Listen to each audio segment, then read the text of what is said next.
Hello,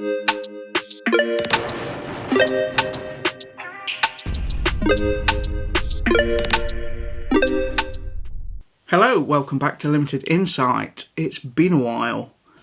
This is the brand new Samsung Galaxy S25 Ultra. I've had this phone for a few days now, and today I'm going to give you my honest, unbiased opinion on this phone. I haven't been given this by Samsung. I've purchased this with my own money, so I can be completely truthful. So I'm upgrading to this phone from the Galaxy S22 Ultra. So I've had this phone for 3 years now, so I will probably make some comparisons to this phone. On the face of it, it does look quite different. The bevels are very, very different. There are rounded edges to the S25. The S25 is a lot more comfortable to hold in the hand than this. This one always dug into your palm quite badly. I've not noticed the same issue with this phone. So big improvement there with the design. So I'm not going to bore you with all the details of what the latest chipset is, blah blah blah.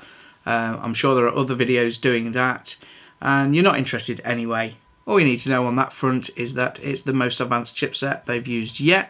Naturally, although the battery is the same as the outgoing S24, life is improved due to various software advances.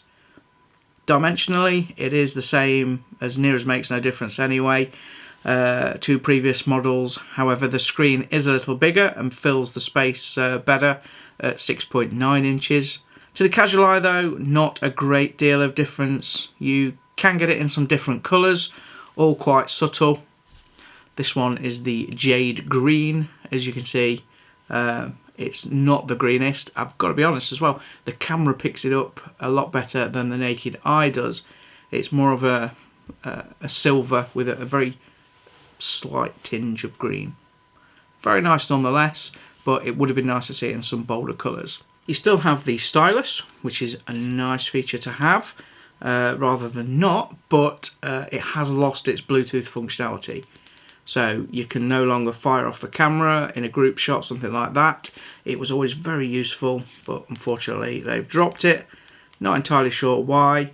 The frame is apparently tougher, and the Gorilla Glass on the screen is too, which should make it more resilient to being dropped, which is needed.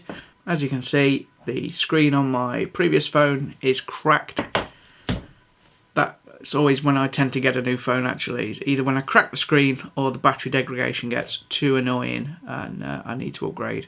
So while we're talking about the glass, one of the benefits of the new screen is that it's less reflective.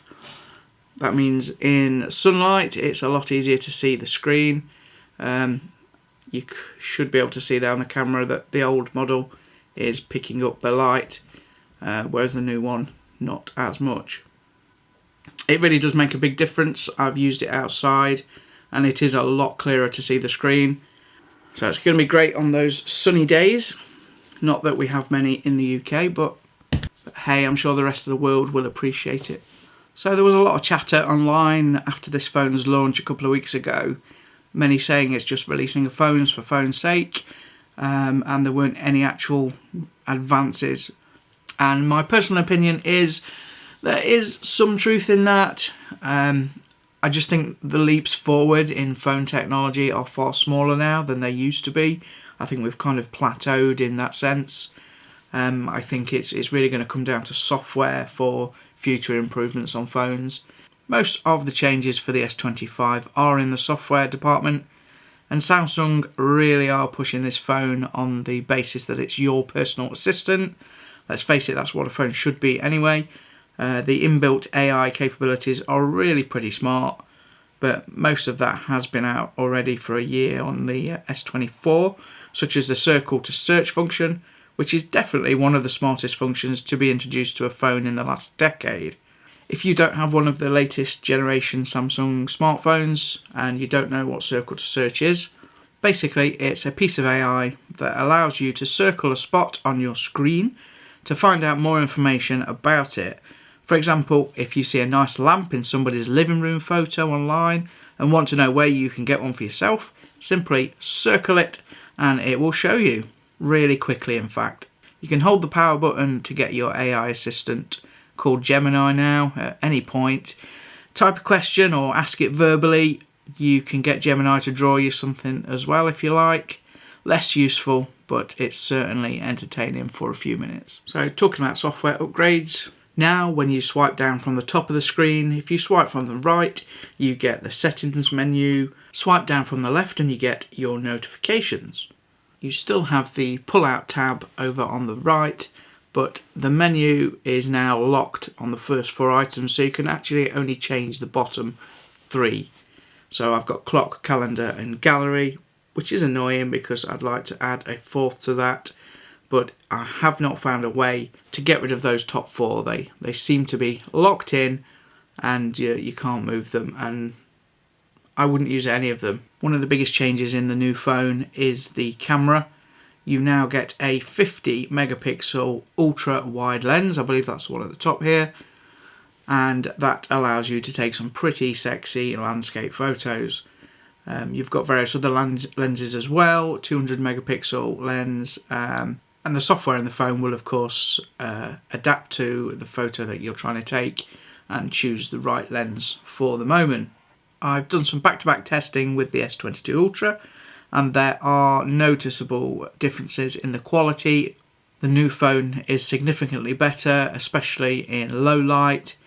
You can see here identical photos that were taken. If you zoom in, the clarity is much better in the S25 than it is on the S22. So price-wise, the S25 Ultra starts at £1,249. That's for the 256GB phone. You can also get the 512GB for £1,349, and they do a 1TB phone, which is this one, which starts at £1,549. Although I pre-ordered this, which meant I got the 1TB phone for the same price as the 0.5 TB phone, which was nice. So the base model S25 starts at £799 and just under £1,000 for the S25 Plus. Those models, however, only offer storage up to 512GB, which might be enough for most. So that's pretty much all you need to know. Not a major leap forward, but myself going from an S22 to an S25, I do notice a difference. Obviously the speed is vastly improved. This thing absolutely flies. Browsing through menus is just so quick. Quite often when you get a new phone, especially when you move from Android to Android, it doesn't feel like there's an awful lot of change. Obviously you get updates with previous generations, so that leap forward naturally feels a lot smaller than it otherwise would. But so I guess what I would say really is, if you have an S24 Ultra at the moment, there's probably not a great deal of point in upgrading to this phone. You're not going to see an awful lot of benefit from the extra expenditure. But if you are coming from an S23 or older, absolutely you should upgrade. You will notice the difference. The phone is worth the money and you won't be disappointed. One thing that's worth noting as well is the S24 launched in February or late January, whatever it was, in 2024.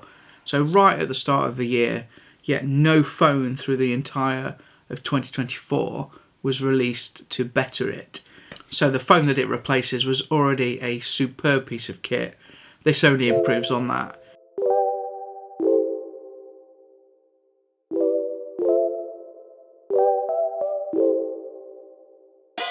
Thanks very much for watching my brief review on the Galaxy S25 Ultra.